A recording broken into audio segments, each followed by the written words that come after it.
Bonjour, bienvenue sur la conférence Oser la classe prépa. Classe prépa, c'est un nom qu'on entend communément depuis des années, qui est en fait l'équivalent ou le nom, c'est classe préparatoire aux grandes écoles. Sur le plateau, nous avons 4 personnes. Donc à ma droite, donc Monsieur Champeau, proviseur du lycée La Pérouse-Quérichen. Nous avons ensuite Monsieur Chevalier, directeur du lycée Sainte-Anne de Brest. Et à côté de nous, pour témoigner un peu de leur parcours et de leur vie d'étudiants en classe prépa, Athénaïs et Vincent. Une classe prépa, donc classe préparatoire aux grandes écoles. Monsieur Champeau, qu'est-ce que c'est? Qu'est-ce que c'est une CPGE ou classe prépa? Alors c'est un système très particulier, très spécifique. Je ne crois pas d'ailleurs qu'il y ait d'équivalent dans d'autres pays. En tout cas, je n'en ai jamais rencontré. Même à l'intérieur du système français, c'est un peu difficile à appréhender.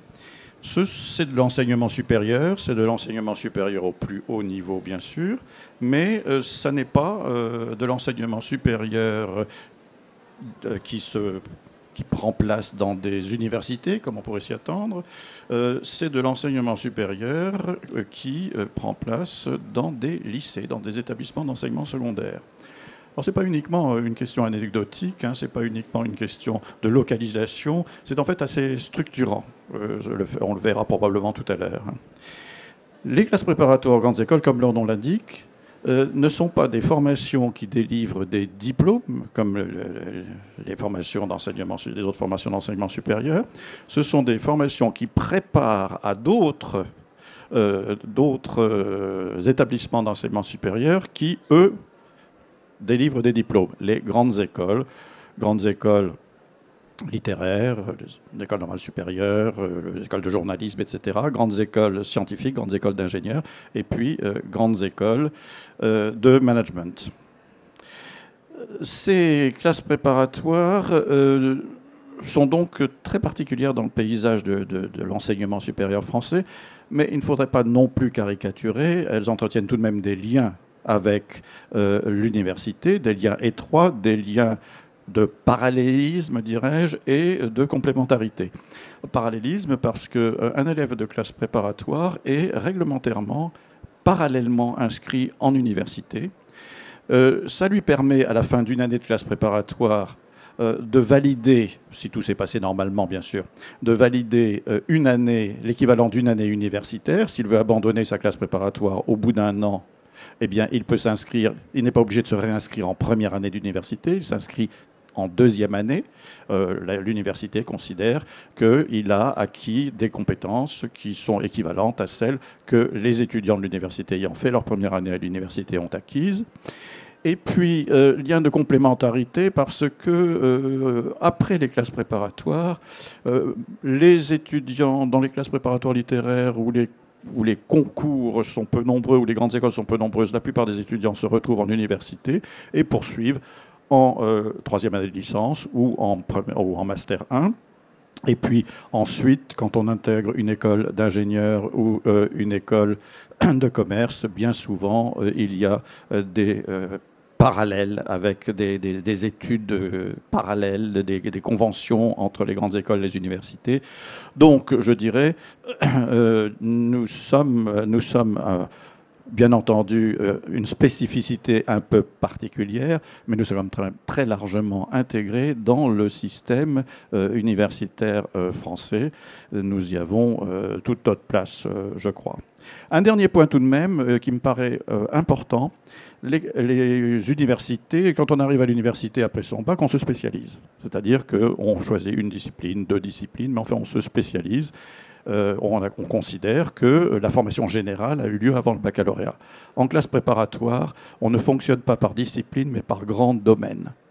J'ai cité les grands types de classes préparatoires tout à l'heure, mais à l'intérieur d'une filière, on travaille toutes les disciplines. Et on travaille en fait autant de disciplines que dans le secondaire qu'en terminale. Alors il faudrait voir au cas par cas, mais grosso modo, les classes préparatoires sont des classes dont l'esprit est extrêmement généraliste et pluridisciplinaire. Ça, c'est une différence majeure par rapport à d'autres cursus. Voilà, je crois que ce sont les grands traits. Donc, en résumé, donc 2 ans, formation généraliste, non diplômante, et dont l'issue, c'est préparer des concours. Donc, quelles sont les différentes classes préparatoires aux grandes écoles? Qu'est-ce qu'on peut trouver pour nos bacheliers? Quelles sont les spécificités qui existent?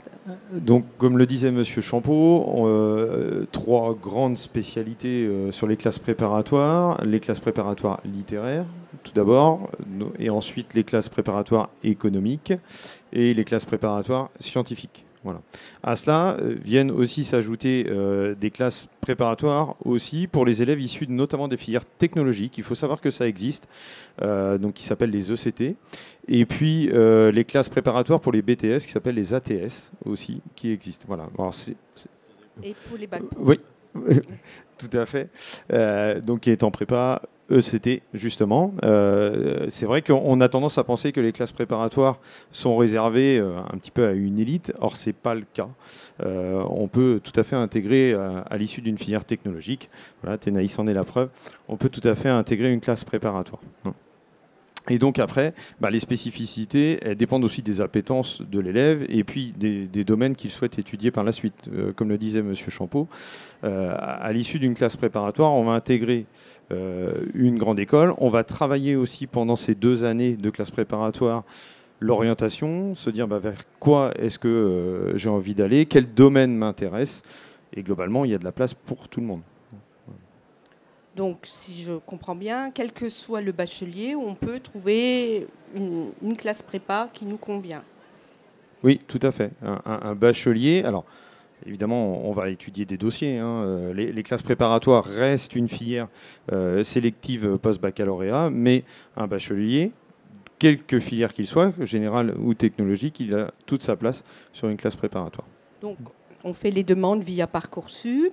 Tout à fait. Les demandes sont à faire par Parcoursup et puis ensuite les dossiers sont étudiés via la procédure Parcoursup par les établissements, donc par nos lycées, en commission d'admission dans nos écoles. Si on veut candidater, quel est le profil d'élève on doit être? Est-ce qu'on doit être le premier de sa classe et quel type d'élève? Alors, non, il n'est pas absolument nécessaire d'être le premier de sa classe. Ça peut aider, hein, mais ça n'est absolument pas nécessaire, bien sûr. En tout cas, je parle quand même pour les classes préparatoires de Bretagne occidentale. Au-delà, je ne me prononcerai pas, mais très clairement chez nous, nous avons des publics qui sont variés. Nous avons des premiers de la classe. Je sais, à la Pérousque-Richen, nous mettons tous les ans 1, 2, 3 élèves dans les écoles normales supérieures, en sciences ou en lettres notamment. Nous avons d'excellents élèves et nous arrivons à les pousser au meilleur niveau. Mais nous avons aussi toutes sortes de niveaux de départ, d'ambition, de capacité d'assimilation. Il y a de vastes éventails de concours qui tous sont très porteurs à terme sur le marché de l'emploi, mais qui n'ont pas tout à fait le même degré de difficulté. Et on prépare nos élèves à Polytechnique ou à des écoles plus modestes, mais qui sont tout à fait capables de les former, de les amener vers une existence professionnelle parfaitement satisfaisante, bien sûr. On essaye, et je crois que nos équipes y arrivent. On essaye d'apporter à chacun ce qui lui permettra de donner le meilleur de lui-même. Mais il n'y a pas un modèle unique, il n'y a pas un modèle standard. On ne fait pas d'écrémage, on ne cherche pas uniquement à garder les meilleurs et à rejeter les autres. Non, on cherche à accompagner tous les élèves qui peuvent, à leur rythme bien sûr, profiter du système des classes préparatoires, à les accompagner jusqu'au point où ils peuvent arriver en se dépassant un peu eux-mêmes. Mais chacun à son niveau. Oui, tout à fait. Je voulais compléter effectivement en disant que ce qui faisait l'une de nos grandes forces des classes préparatoires de proximité, c'est que justement, on va accompagner les élèves et ce que vous disiez tout à fait, de donner le meilleur d'eux-mêmes. Il y a de la place pour tout le monde aujourd'hui dans les grandes écoles. On va les aider, même s'ils ont des profils effectivement qui ne sont pas des profils de premier de classe au départ. l'une des forces de nos classes, c'est de savoir accompagner ces élèves. Parce que nos enseignants, qu'ils soient aujourd'hui à Kérichen, qu'ils soient à Sainte-Anne ou qu'ils soient sur des classes préparatoires un peu plus éloignées à Rennes, Nantes ou Paris, ils ont les mêmes diplômes au départ. Ce sont tous des professeurs agrégés, donc ils ont tous les mêmes niveaux de compétences. Peut-être ce qui ferait l'une de nos plus-values, justement, c'est qu'ils sont capables, en plus, d'accompagner des élèves avec des profils peut-être un petit peu plus modestes vers les mêmes écoles que ceux qui sont à Rennes ou à Paris, par exemple. Voilà. Je crois qu'un des grands atouts, sans nous passer trop la brosse à reluire, mais tout de même un peu, il faut de temps en temps, un des grands atouts de nos équipes pédagogiques, c'est qu'elles sont capables, en classe préparatoire, de faire de la pédagogie différenciée. D'apporter à chacun ce dont il a besoin et de ne pas avoir un modèle unique d'enseignement qui serait de préférence celui qui correspond à la préparation aux meilleures écoles. Donc, pédagogie différenciée, et puis aussi... c'est important aussi, techniquement, nous avons des classes étoilées, c'est-à-dire des classes où le niveau de concours visé est plus élevé, où l'intensité de la préparation est plus forte, et des classes non étoilées où le niveau de préparation est un petit peu plus tranquille, disons. Enfin, tranquille, ça n'est jamais complètement tranquille, un parcours en classe préparatoire, soyons clairs, mais bon. Voilà, il y a une différenciation de la pédagogie, il y a une attention à chaque élève, à ses besoins individuels, qui ne se retrouvent peut-être pas partout, mais on n'en dira pas plus. Monsieur Champeau, vous évoquez un peu le niveau ou l'exigence de travail. C'est quand même la réputation des classes prépa qui demande énormément de travail pour les élèves. Qu'est-ce qu'il en est? Alors, je dirais, le niveau, ça se négocie dans certaines limites tout de même. Hein. Il faut quand même être un bon élève de terminale, mais on n'a pas besoin d'être absolument une tête de classe. Le travail, ça ne se négocie pas en classe préparatoire. Ça, il faut être très clair là-dessus. On ne réussit que si on travaille. J'ai dit tout à l'heure que c'était des classes pluridisciplinaires, mais ce sont des classes où on travaille à un nombre important de disciplines, mais à un rythme qui n'est plus tout à fait celui du lycée. Hein. Ça demande un gros investissement. Ça, c'est la seule chose sur laquelle il faut être très clair dès le départ. Un élève qui ne travaille pas, c'est un élève qui va végéter en classe préparatoire. Il faut être prêt à beaucoup travailler. Alors, pas 20 heures sur 24, hein, parce que de toutes les façons, on ne tient pas le coup, bien sûr, mais il y a un rythme de travail qui est intense. Je ne sais pas si on ne peut pas demander à nos élèves, d'ailleurs... Justement, j'allais leur demander, Athénaïs et Vincent, quel type d'élève étiez-vous au lycée Bonjour d'abord. Moi, du coup, au lycée, même au collège ou au lycée, j'étais un élève qui réussissait quand même à avoir des bonnes notes, mais sans forcément trop forcer. Enfin, j'ai jamais eu beaucoup à travailler, que ce soit au collège ou au lycée. Et au final, j'ai quand même réussi à être pris en classe préparatoire. Et par contre, c'est vrai que là, pour le coup, en plus, là maintenant, je suis en deuxième année. Le changement, il est très net du lycée à la classe préparatoire. Pour vous donner un ordre d'idée, je pense que maintenant, je travaille en moyenne, je ne sais pas, c'est difficile à dire, mais entre 2 à 4 heures par jour en plus de mes heures de cours, donc en travail personnel. Après, ça permet aussi beaucoup de choses. Je vois que je progresse énormément pour tout ce qui est au niveau de l'organisation. Aussi, j'arrive à avoir un sérieux que j'avais beaucoup moins avant, c'est-à-dire que je suis capable de me dire qu'il faut que je me mette au travail quand c'est nécessaire. Et je pense que, là je parle pour moi, mais je pense que c'est pour l'ensemble de ma classe, tous les gens que je côtoie au quotidien. Voilà. Vous êtes dans quel type de classe prépa? Du coup, moi je suis en ECG, donc éco-commercial et général. Voilà. Bonjour, moi je suis en première année de classe prépa ECT, donc une classe qui est réservée aux bacheliers STMG. J'ai à peu près le même profil que Vincent, j'ai toujours été une élève plutôt bonne sans avoir trop besoin de travailler. Et c'est vrai qu'on voit la différence quand on rentre en prépa, il y a un travail personnel qu'il faut fournir. Après, c'est pas non plus quelque chose qu'il faut diaboliser. On a le temps de faire des choses à côté si on est bien organisé. Et pouvez-vous nous dire combien de temps vous passez en travail personnel par jour en première année? Je pense que ça se vaut à peu près. On est entre 2 et 4 heures. Après, il y a la possibilité d'en faire beaucoup moins si on s'avance le week-end, notamment sur l'école. On vous parlerait sûrement après. D'accord.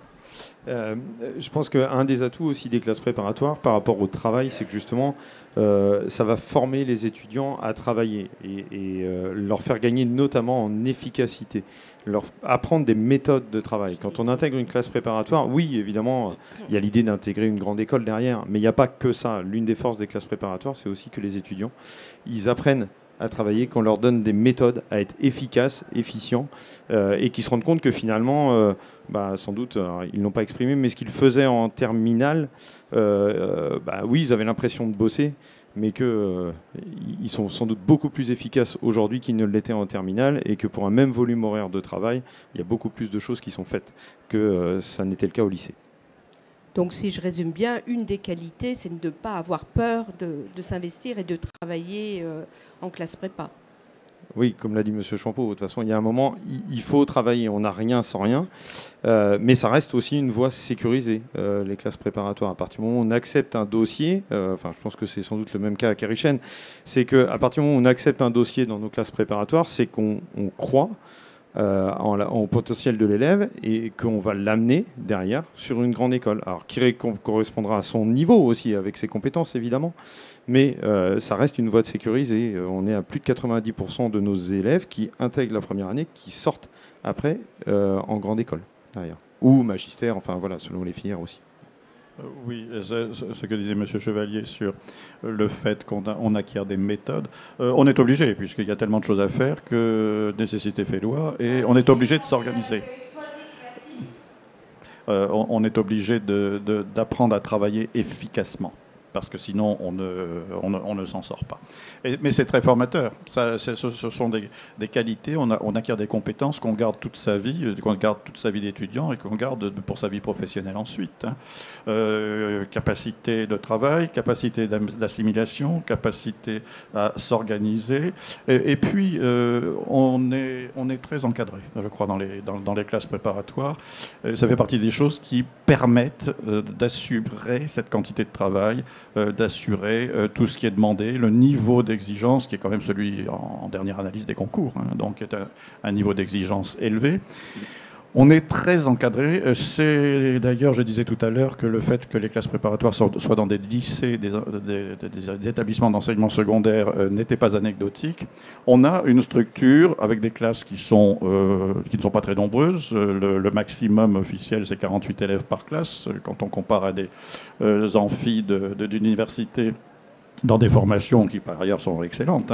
Mais bon, les amphis de médecine sont notoires, par exemple. On a des professeurs qui, lorsqu'ils sont professeurs d'une discipline avec un horaire conséquent, ont une seule classe, donc connaissent extrêmement bien leurs élèves, sont capables de les suivre. On a un système, tout à l'heure vous parliez d'école, on a un système de contrôle à la fois écrit. Ce jeune homme, ce matin, a composé pendant 4 heures, et tous les samedis chez nous, je ne sais pas comment ça se passe chez vous, mais c'est la même chose, tous les samedis matins, c'est un devoir de 4 heures. On a un système d'interrogation orale, l'école, 2 en moyenne par élève et par semaine, dans 2 disciplines différentes. Tout ça, sur le moment, ça peut être un peu pénible, se lever le samedi matin pour aller à 8 heures sous la pluie, faire des mathématiques. C'est pas forcément l'idée qu'a tout le monde du bonheur, en tout cas, c'est pas la moyenne.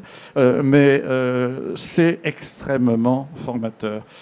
Quand on arrive, après cette rentrée comme ça, quand on arrive pour passer des concours qui parfois ne sont pas forcément les concours des grandes écoles, mais ultérieurement, concours de recrutement des enseignants, par exemple, concours d'administratif, etc., on a l'habitude. On a un entraînement énorme.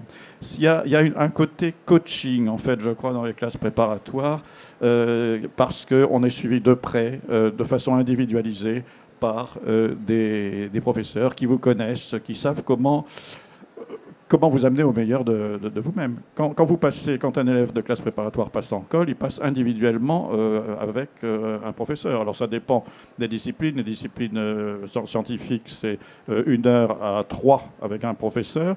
Les autres disciplines, c'est 20 minutes individuellement, en langue notamment. Tout ça, ça permet d'accompagner les élèves comme on accompagne, un peu comme des professeurs, une équipe de professeurs et un professeur principal accompagnent leur classe dans le secondaire, si vous voulez. C'est un des atouts, je crois, de ces classes préparatoires. Alors, c'est contraignant. Hein. Si on est absent un jour, on passe chez le CPE. Hein. C'est comme au lycée. Hein. On a parfois les élèves de classe préparatoire ont l'impression d'être un peu infantilisés. Mais c'est une infantilisation salutaire. Ça leur permet de progresser de façon formidable en 2 ans, 3 ans parfois. Athénaïs, vous souhaitiez intervenir Oui, alors dans la prépa ECT, l'organisation est un peu différente, c'est-à-dire que nous n'avons pas de DS le samedi matin. Ils sont intégrés de contrôle sur table que Vincent a eu ce matin. Nous, ils sont le mercredi après-midi, ce qui nous permet d'avoir un week-end complet. Et pour ce qui est des cols, notre formation dispose de 4 heures de colle par semaine. Donc voilà. Merci. Et vous voyez le résultat avec l'aisance orale que montre cette jeune fille, après avoir être passée en colle pendant tout un grand trimestre, un semestre quasiment. D'accord. Quand on vous entend, on a l'impression qu'on prépare un marathon, enfin que c'est un entraînement de 2 ans pour les grandes épreuves, concours final. C'est impressionnant quand même. Alors, comment choisir sa classe préparatoire aux grandes écoles, puisque dans toutes les villes de France et de Navarre, il y a des établissements scolaires qui proposent des CPGE. Comment faire ce choix parmi tout ce qui existe, ou toute l'offre de formation en France ? Alors déjà, il y a le choix de la filière, parce qu'on a un certain nombre, on faisait un point juste avant la conférence justement sur toutes les filières qui sont proposées en Finistère, et c'est vrai que la plupart des filières sont proposées dans le Finistère, si ce n'est la BCPST et la BL. Donc BCPST qui est plutôt biologie, chimie, physique et sciences de la Terre, et puis la BL qui s'adresse plutôt aux élèves littéraires avec des appétences mathématiques.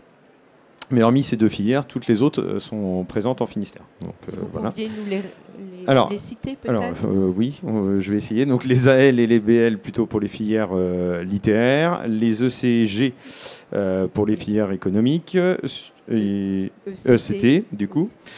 Pour les filières, donc les élèves issus de filières technologiques. Sur les filières scientifiques, on va retrouver, alors là, il y a un peu plus de sigles, les MPSI, les PCSI, les PTSI.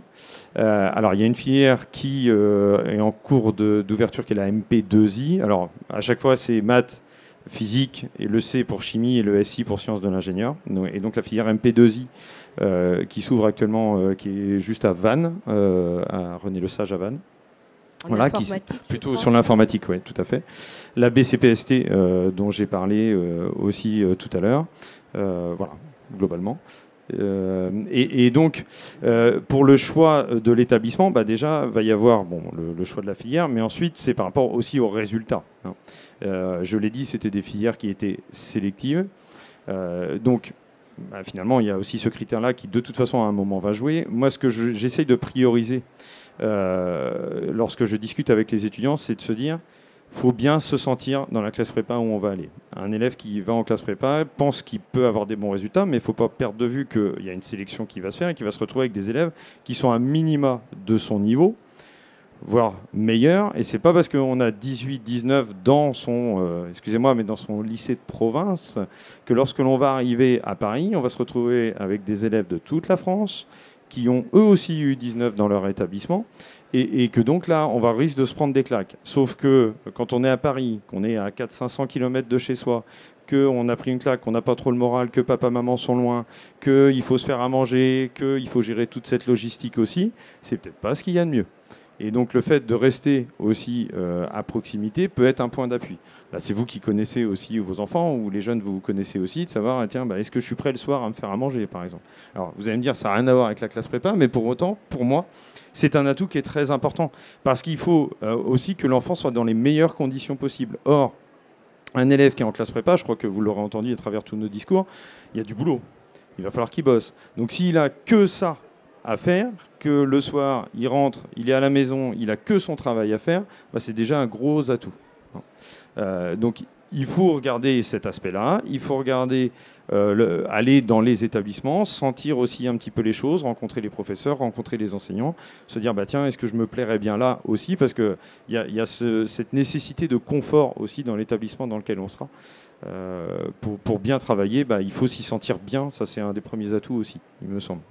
Donc la carte de la proximité me semble être un des atouts majeurs. Je pense que M. Champeau me rejoindra là-dessus. Oui, tout à fait.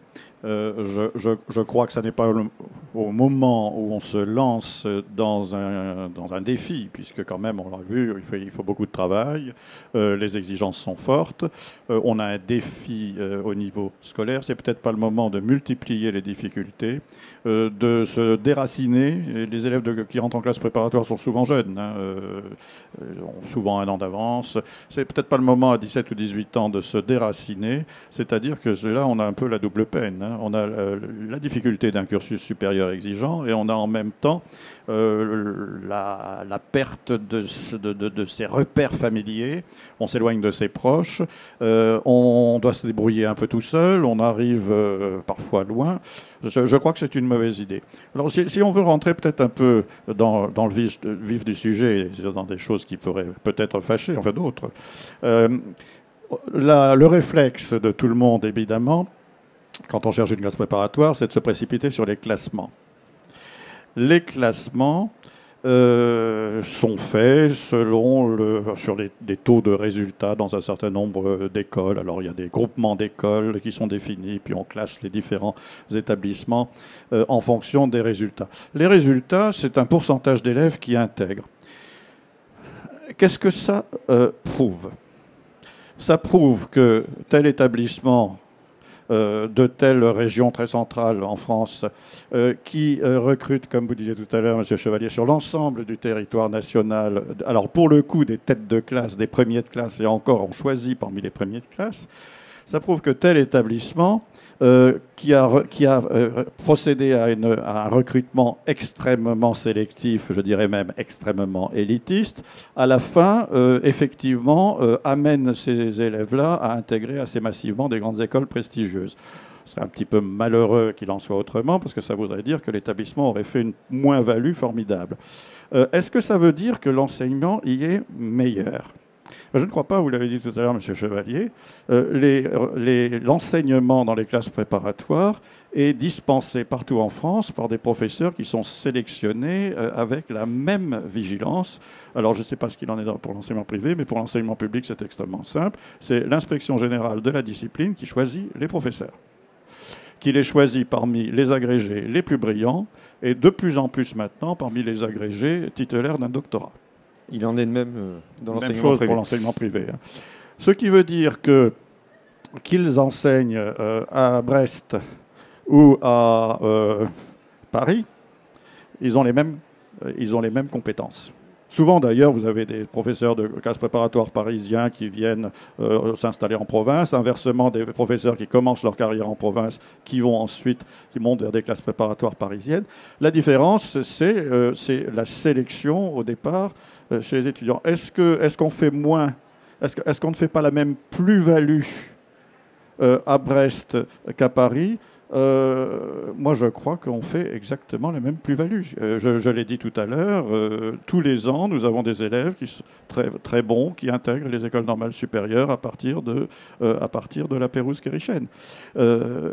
Cela prouve que l'enseignement qu'ils ont reçu était un enseignement totalement performant et au plus haut niveau. Donc, aller chercher très loin parce que... Ça n'est pas parce que vous, alors je m'adresse aux préparationnaires type, ça n'est pas parce que vous serez dans une classe où 10 élèves, voire 20 élèves intégreront Polytechnique, que vous aurez plus de chances ou moins de chances individuellement d'intégrer Polytechnique. Je dirais même qu'il faut se méfier. Si on est un tout petit peu fragile, se retrouver dans une grande classe préparatoire hyper sélective, avec des effectifs là qui pour le coup dépassent souvent les 48 élèves, avec un rythme infernal qui est donné depuis le début de l'année, se retrouver alors qu'on caracolait en tête de classe, se retrouver dans la deuxième moitié, ça peut être une expérience contre-productive en termes justement de plus-value personnelle. Donc attention, attention, comme souvent les chiffres exacts, les statistiques qui sont données par, bon, je ne citerai pas de nom, mais enfin, on les a tous en tête, hein. Les classements qui sont donnés sont faits sur des données objectives, mais qui ne révèlent pas ce qu'elles semblent révéler. Elles ne révèlent pas, elles ne disent rien sur la qualité de l'enseignement à laquelle vous serez confronté si vous allez dans telle ou telle classe préparatoire. Elles disent beaucoup de choses sur les méthodes de recrutement et la capacité de recrutement de telle ou telle prépa. Pensez que la classe préparatoire de proximité, c'est le choix naturel et c'est, dans l'immense majorité des cas, le meilleur choix. Sauf si vraiment vous ne supportez plus papa et maman et que vous voulez absolument mettre 1000 km entre papa et maman et vous. Mais attendez peut-être d'avoir fait vos prépas et d'entrer en grande école pour le faire. C'est ce que j'avais fait de mon temps. Alors oui, tout à fait. Je crois même que justement... ce que vous disiez par rapport à nos enseignants, je trouve qu'on a encore plus justement de mérite parce que c'est tellement facile finalement avec des élèves qui caracolent en tête à 19 de moyenne de les faire intégrer des grandes écoles. À mon sens, il n'y a pas trop de mérite. Là où justement nous on peut avoir plus de mérite, c'est qu'on prend des dossiers un petit peu plus modestes et pour autant on les fait intégrer les grandes écoles d'ingénieurs. Donc ça, je pense que c'est un vrai atout. Et puis la deuxième chose que je voulais ajouter aussi au propos de Monsieur Champeau, c'était en allant dans le même sens évidemment, hein, c'est de dire que c'est pas parce qu'aujourd'hui je vais intégrer une classe préparatoire dite prestigieuse que c'est un gage de réussite. Il suffit pas d'intégrer la classe préparatoire pour être sûr. C'est pas parce que je vais aller intégrer une classe préparatoire parisienne que je vais forcément intégrer Polytechnique derrière. À un moment, il faut que l'élève il s'investisse de toute façon. Ce n'est qu'une étape, certes, la classe préparatoire, on intègre la classe préparatoire, mais derrière, il faut travailler. Voilà. Et tout ce qu'on vient de vous dire là, en termes de concurrence entre les élèves et les étudiants, etc., ça joue énormément. Donc attention, c'est pas parce que je vais intégrer une classe préparatoire parisienne que derrière, je suis garanti à 100% d'intégrer une grande école type Polytechnique, Normal Sup ou autre. Et le taux de déperdition des classes préparatoires en début d'année est d'à peu près zéro chez nous. Dans les classes préparatoires hyper sélectives, il y a quand même un peu de... Alors selon qu'on est plus ou moins poli, on dira écrémage ou dégraissage, mais enfin, il faut faire très attention. Alors évidemment, si on a le type de profil où on ne donne le meilleur de soi-même que quand on est confronté à la difficulté, que quand on est confronté à une concurrence, qu'on ne se déclenche vraiment que si on est justement dans les derniers et qu'on veut absolument remonter, oui, bien sûr. Si on a un côté un petit peu maso, effectivement, la concurrence, l'émulation, émulation ou concurrence, ça dépend un peu de l'esprit dans lequel c'est perçu dans tel ou tel établissement. Ça peut aider, mais je pense que dans l'immense majorité des cas, avoir un peu de sérénité en classe préparatoire, avoir ses repères familiers, ne pas se déraciner en plus des difficultés scolaires dont je parlais tout à l'heure, auxquelles on va être confronté, c'est dans l'immense majorité des cas, me semble-t-il, c'est le bon choix. Donc, on a bien vu donc l'importance de rester proche de chez soi. Mais une fois qu'on a intégré une classe prépa, quelles sont nos chances ou est-on sûr d'intégrer une grande école à l'issue des 2 ans? Et que se passe-t-il si on n'intègre pas, si on échoue à ces concours? Il y a pour les classes préparatoires scientifiques et commerciales, il y a un tel éventail d'écoles qu'on ait un élève qui travaille normalement a toutes les chances d'intégrer une école. C'est quasiment 100% chez les scientifiques, chez nous, pour les commerciaux aussi. Il y a, alors je ne vais pas vérifier si c'était toujours vrai cette année, mais il y a a priori plus de places dans les grandes écoles d'ingénieurs que de candidats en préparatoire. Alors, ce n'est pas tout à fait vrai pour Polytechnique ou Centrale, hein. Mais il y a des écoles d'ingénieurs qui sont des écoles d'ingénieurs tout à fait certifiées comme telles, qui délivrent des diplômes d'ingénieurs et qui n'arrivent pas tout à fait à remplir leur promotion. Donc, pour un élève sérieux, il y a de la place pour tout le monde, hein, pour un élève sérieux. À partir du moment où on vous a pris, sauf grossière erreur de la part de nos équipes, mais enfin, ce sont des équipes aguerries qui savent évaluer un dossier, hein. À partir du moment où on vous a pris Et à partir du moment où vous jouez le jeu, vous aurez une grande école. C'est différent pour les grandes écoles littéraires où il y a les écoles normales supérieures qui sont extrêmement sélectives. Puis il y a l'école de journalisme, un peu les IEP aussi, mais tout le monde n'a pas une grande école. Mais les littéraires acquièrent en classe préparatoire une formation généraliste extrêmement précieuse qu'on n'acquiert pas en université pendant les 2 ou 3 premières années d'université. Et ensuite, lorsqu'ils arrivent en université, qu'il s'agit de se lancer dans de la recherche ou de passer des concours d'enseignement administratif, les anciens élèves de classe préparatoire ont une très grande longueur d'avance sur la plupart de leurs camarades. Je ne veux pas dire qu'on ne puisse pas faire de très bonnes études en université, bien sûr. Mais ce côté généraliste, méthodologique, pluridisciplinaire, ça vous donne une boîte à outils intellectuelle, en quelque sorte, qui est extrêmement fournie, plus fournie peut-être que si, dès le départ, vous vous spécialisez. Donc, même si on n'intègre pas forcément une grande école à l'issue d'une classe préparatoire littéraire, on a engrangé des compétences irremplaçables et pour la vie.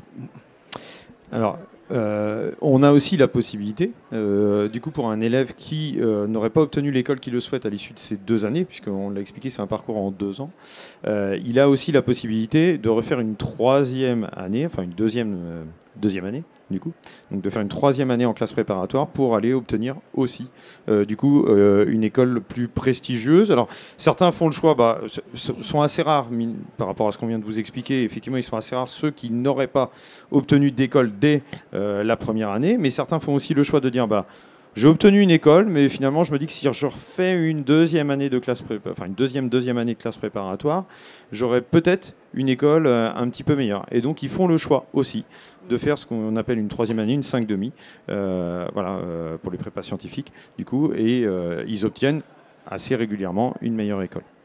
Oui, j'ai vu des élèves qui démissionnaient de Centrale Paris pour refaire une année de prépa et qui ensuite ont intégré une école normale supérieure. Il faut avoir un certain courage quand même pour démissionner de Centrale Paris et de tout remettre sur le tapis. On n'est pas sûr d'être reçu à nouveau à Centrale Paris l'année suivante. Mais bon, oui, tout à fait. Les prépas, c'est 2 ans administrativement, mais dans la pratique, c'est souvent 3 ans. Parce que ça permet d'améliorer son intégration, effectivement. Et ce ne sont pas 3 années qui soient perdues, puisque en termes d'entraînement, c'est, comme je l'ai déjà dit, c'est quelque chose qui reste définitivement acquis. Excusez-moi. Donc, les 2 ans de classe prépa, je suis désolée. Plus de micro non plus.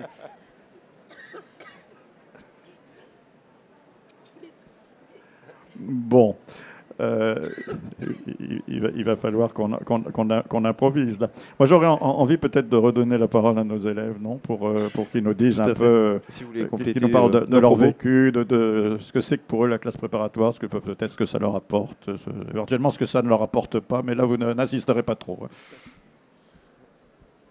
Du coup, déjà moi j'aimerais revenir sur certains préjugés qu'il peut y avoir sur la prépa. Par exemple, tout à l'heure, on parlait de la différence entre des prépas de province, donc et les prépas, par exemple parisiennes. Moi, j'avais aussi ces préjugés-là en arrivant en classe prépa, c'est-à-dire d'avoir une classe où l'ambiance est pas très bonne, avec certains élèves qui essaieraient peut-être de mettre des bâtons dans les roues, parce que mine de rien, je me disais à la fin il y a un concours, et peut-être que certains seraient prêts à compromettre l'avenir de leurs camarades pour gagner quelques places. Mais en fait, je me rends compte aujourd'hui que c'est pas vrai du tout, et je m'en suis même rendu compte dès le premier jour presque. C'est-à-dire qu'il y a une vraie entraide, surtout que, comme on l'a dit, la prépa, ça reste un parcours très général, avec au final beaucoup de matières très différentes. On a toujours des langues, des matières littéraires, des matières scientifiques. Et donc, au final, on a aussi des profils qui varient énormément. Et ça permet finalement d'avoir une entraide entre nous. C'est-à-dire que, par exemple, moi, je suis un profil qui va avoir plus de mal en maths, mais par exemple, en anglais, j'ai plus de facilité. Je peux très bien aider quelqu'un en anglais et lui m'aidera en maths, par exemple. Donc ça, c'est quelque chose de très positif avec avec la classe prépa. Donc après, les prépas parisiennes, je sais pas, j'y ai jamais été, je sais pas comment ça se passe. Mais en tout cas, je sais que ici, chez nous, on a la chance d'avoir des classes prépa avec une très bonne ambiance, avec pareil des profs qui vont pas nous laisser de côté si on a du mal, mais qui au contraire vont essayer de nous pousser. Et au final, je pense que le plus important, c'est même pas les notes qu'on va avoir en arrivant, c'est surtout la motivation avec laquelle on arrive en classe préparatoire. Parce que on peut voir que, par exemple, si on regarde le classement de ma classe en début d'année, l'année dernière, et le classement maintenant, on voit bien que certains sont arrivés avec beaucoup plus de mal par rapport à ce qu'ils avaient fait au lycée, par exemple. Mais ils sont arrivés avec une telle motivation, avec une capacité à se mettre au travail tellement impressionnante qu'aujourd'hui, ils font partie des premiers de la classe. Et donc, ça montre que finalement, la prépa, ça favorise quelque part l'égalité des chances. On va avoir des élèves peut-être qui ont des grandes capacités mais qui ne vont pas les exploiter complètement et qui donc peuvent se faire avoir, mais par contre des élèves qui eux ont plus de mal de base mais une très grande motivation et qui eux vont travailler énormément, et mine de rien en prépa le travail paye, et ça c'est indéniable. Donc voilà, finalement au niveau des notes c'est assez accessible sur Parcoursup. Ce qui est surtout important, voilà, c'est la motivation et ne pas se dire que c'est élitiste ou quoi que ce soit, c'est vraiment accessible. Ce qui compte, c'est de ne pas y aller en se disant je vais essayer, je verrai. C'est vraiment d'aller en classe préparatoire en ayant vraiment envie de travailler et envie de progresser, parce que quand on a envie vraiment et qu'on travaille, les progrès, on les voit de semaine en semaine, et c'est très plaisant pour le coup, c'est très motivant. Ouais. Au sujet des prépas de province, moi je pense qu'il y a aussi un choix stratégique à faire, parce que comme l'ont dit les proviseurs, les prépas parisiennes sont plus exigeantes. Et ce qui se passe dans les prépas de Brest notamment, c'est qu'on est dorloté, pour le dire comme ça. On a une attention très portée sur nous. Les professeurs sont vraiment là pour nous aider, même le week-end, à n'importe quel moment, quelles que soient les questions. On est très bien entouré, et je pense que c'est un gros avantage. Dorloté entouré, mais avec une certaine exigence quand même. Hein. Après, on les a pas briefés. Hein. Voilà. On les a trouvés tout à fait par hasard sur nos stands et on les a récupérés. Bon. Alors, avant ma canne de tout, je souhaitais peut-être appuyer sur le fait que ces 2 années quand même sécurisées au niveau du parcours, puisqu'on peut intégrer directement après ces 2 années. On peut, si on le souhaite ou si on vise certaines écoles qu'on n'obtient pas dès le premier concours, refaire une année. Et aussi, du fait des inscriptions parallèles à l'université, poursuivre à l'issue des 2 ans de classe prépa en L3 d'université, puisqu'il y a des accords entre les classes prépa et les universités de proximité, voire ailleurs. Hein. C'est le cas de ma fille qui a postulé en L3 à l'étranger, qui a intégré directement après une classe prépa.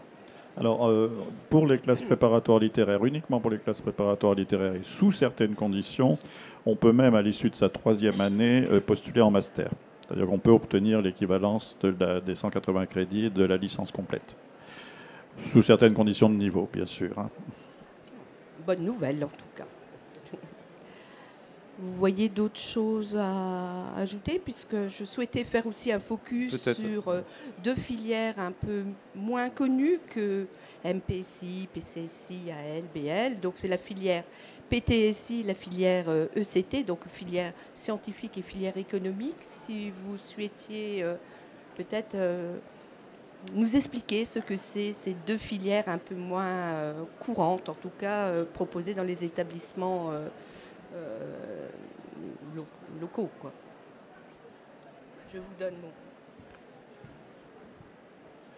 Bonjour, donc je m'appelle Annie Duvivier, je suis professeure en classe ECT, donc professeure d'Athénaïs, et j'enseigne l'économie droit.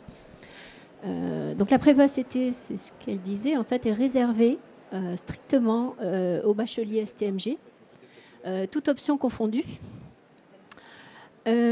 Donc ça va suivre vraiment les cours vus en première et en terminale, c'est-à-dire que la moitié de leurs disciplines sont des disciplines plutôt tertiaires, professionnelles. Donc l'économie, le droit, la gestion et le management. Oui, bien sûr. Peut-être prendre ma place. Oui, je peux aussi. Voilà, donc ce sont des matières qui sont plus techniques, des matières dans lesquelles ils sont en général très à l'aise et qui vont leur servir à leur donner un véritable avantage comparatif par la suite en école de management. Les autres matières sont des matières où il y a un saut qualitatif à faire. Donc ce sont les mathématiques, la LV. En général, ils ont moins d'heures de langue vivante que les autres bacheliers. Et tout ce qui est culture générale. Voilà. Donc le focus est vraiment mis sur ces matières. Et l'avantage aussi de cette prépa, c'est que pour passer les concours des écoles de management, les coefficients tiendront compte en fait aussi de cette spécificité. Et de la plupart des grandes écoles, près de la moitié des coefficients sont des coefficients qui correspondent à ces matières économie, droit, gestion, management et maths, parce que les maths sont des maths spécifiques. Voilà. Le taux de réussite des étudiants sur l'ensemble de la France, ils sont à 85%. Ils intègrent une école et les autres aussi intègrent une L3 pour aller vers les IAE par la suite. Voilà. Qu'est-ce que je pourrais rajouter donc ce sont des petites classes. On dépasse rarement les 24 en ce qui concerne Brest. Alors, la prépa ECT au lycée Lesben, c'est la seule de Bretagne. Avec la prochaine est à Rennes. En fait, voilà, Brest et Rennes. Donc c'est vrai qu'il n'y a pas beaucoup de choix. Les parcours des étudiants sont des parcours formidables. Alors j'ai demandé aux étudiants en préparation de cette journée, en me disant pour compléter en fait, parce que tout a été dit au niveau académique, ce qu'ils en pensaient, donc les premières et les deuxièmes années. Donc je vais vous le donner. Voilà. Alors la prépa, c'est une rencontre avec soi-même. C'est un vrai challenge, c'est une vraie plus-value humaine. Donc c'est pareil, je ne les ai pas briefés, hein. C'était vraiment spontané, Athénaïs a parlé. L'ambiance est incroyable, c'est une ambiance de travail, mais pas une compétition. Elle permet de renforcer ses compétences tous les jours, c'est un chemin vers la réussite personnelle, et c'est une ouverture vers la culture. Ils insistent beaucoup aussi sur l'ouverture grâce à la culture générale. Alors c'est la littérature, mais dans notre classe prépa, en fait, c'est aussi... les étudiants ont créé une web radio, ils ont organisé une exposition avec des tableaux qui ont été prêtés par l'Artothèque au niveau du lycée. On participe, on fait beaucoup de visites guidées aussi dans tout ce qui est autour en Bretagne. Alors, ils ont dit également que la prépa nous ouvre de nombreuses portes. Elle nous donne le choix pour nos études, mais aussi après l'école, c'est un solide bagage. Et ce qui nous attend en école semble vraiment passionnant. Voilà, c'est ce qui était dit. Et c'est vrai que ça leur apprend à apprendre. Et j'ai eu la surprise les 2 dernières semaines en fait, d'avoir des contacts avec des étudiants d'il y a 10 ans à peu près, qui reprennent leurs études pour devenir avocats d'affaires. Voilà, donc ça leur a donné aussi le goût des études, le goût d'apprendre. Et voilà. Je me permets de rebondir une seconde sur la présentation des prépas ECT pour dire que pour intégrer les écoles de commerce, donc il y a la voie ECG, maintenant la voie générale, il y a la voie technologique, mais on peut aussi, il y a une voie littéraire au concours et on peut à partir de classes préparatoires littéraires présenter les concours des grandes écoles de commerce.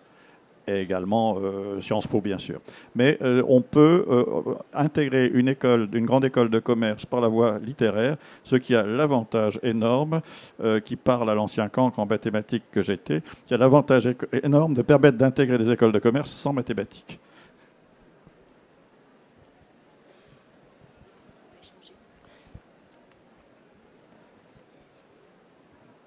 Bonjour, Aurélien Régnier, chef d'établissement de l'ensemble scolaire de la Croix-Rouge-la-Salle. Donc, je vais présenter la PTSI, donc, qui permet derrière en 2e année soit d'aller en PT ou en PSI. Donc physique, technologie et sciences de l'ingénieur. Donc là, ça s'adresse plutôt à des profils d'élèves qui vont être intéressés par tout ce qui va être technologie, donc au niveau par exemple énergie, transport.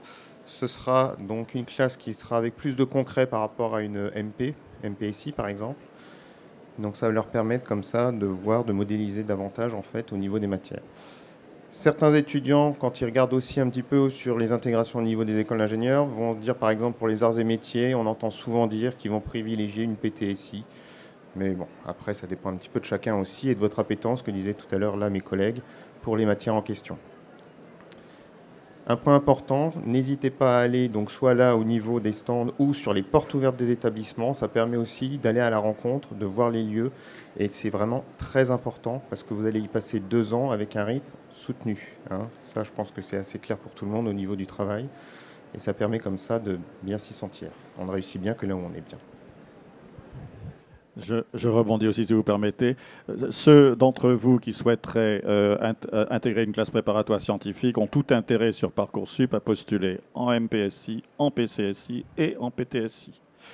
Ça multiplie les chances. Certaines de ces filières sont un petit peu plus sélectives que d'autres. Hein. Ça multiplie les chances d'être pris en prépa et, in fine, ce sont les mêmes écoles d'ingénieurs, pas tout à fait les mêmes concours, avec pas tout à fait les mêmes disciplines, mais ce sont des nuances, et ce sont les mêmes écoles d'ingénieurs, et à terme, ce sont les mêmes diplômes d'ingénieurs. Donc, postulez dans les 3. Si je peux me permettre, il y a un sujet qu'on n'a pas évoqué, les prépas intégrés ou prépas associés. Il faut savoir que là aujourd'hui on représente des prépas dites plus généralistes. Or des écoles d'ingénieurs ou des écoles de commerce notamment peuvent accueillir des écoles post-bac en disant qu'ils ont des prépas intégrés. Alors c'est vrai, hein, le principe est le même, sauf que à la différence c'est qu'on intègre l'école dès le baccalauréat et que du coup on se spécialise déjà un petit peu dès la première année. Là où l'intérêt d'une classe prépa générale que l'on représente aujourd'hui, l'un des avantages principaux, c'est qu'on se laisse encore 2 ou 3 ans par rapport à ce qu'on vous a expliqué pour réfléchir, pour mûrir son projet, et ça nous laisse un panel plus large d'écoles ensuite à la sortie des classes préparatoires. Et puis on saura plus tard, lorsque vous présenterez un curriculum vitae, que vous avez passé un concours quand vous êtes passé par les classes préparatoires classiques. Et quelque part, je pense que ça vous donnera un plus, ça donnera à votre CV un plus considérable. Je vous remercie pour vos interventions, vos explications en tout cas très claires sur ce que c'est la classe prépa. Est-ce qu'il y a des questions parmi le public ? Non ? Toutefois, si vous avez des questions, si vous, d'un coup, en vous promenant dans le salon, des questions, n'hésitez pas à rejoindre les établissements et poser les questions directement aux enseignants ou d'aller aux journées portes ouvertes des établissements. Vous aurez à ce moment-là l'occasion de visiter in situ la formation que vous envisagez. Merci beaucoup. Merci. Merci à vous.